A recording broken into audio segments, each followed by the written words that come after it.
జగన్మోహన్ రెడ్డి గారి సైనికులుగా మాట్లాడుతున్నాం. అశోక్ బాబు ఓడిపోతే చాప చుట్టుకొని పోతాడని చెప్పేసి అనుకుంటున్నారేమో తెలుగుదేశం నాయకులారా. మీ సంగతి తెలుస్తానని చెప్పేసి చెప్తున్నా.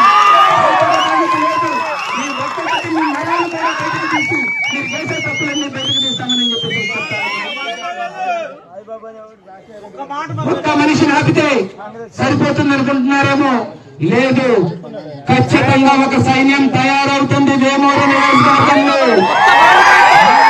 వర్గాలను ఎవరి మీద దాడి చేసిన ఇదే 12 గంటలు దాటక ముందే మా రాజశేఖర్ రెడ్డి గారిని అక్కడే నిలబెట్టుకోవడానికి మేము తీసుకొని వచ్చామని తగలబెడతారు.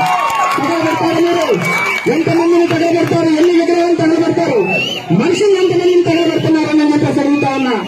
మేము ఇంటికి వచ్చి మా తమ్ముడు కూడా మొదలుపెట్టారు. ఇసుక దోచుకుంటున్నారు, మీ ఓఎల్ని మారుస్తూ ఉంటున్నారు, అధికారులను వాళ్ళు వీళ్ళని అంటున్నారు. జగన్మోహన్ రెడ్డి గారు చచ్చిపోలేదని చెప్పేసి అంటున్నారు.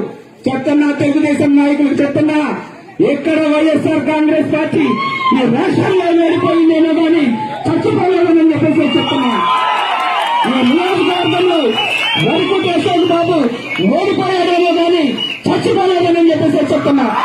ఎక్కడ మీ ఎంత పోలిస్తాం, మీ మాటలు, మీరు చేసేటువంటి దోపిడీల్ని ఎదురేస్తాం.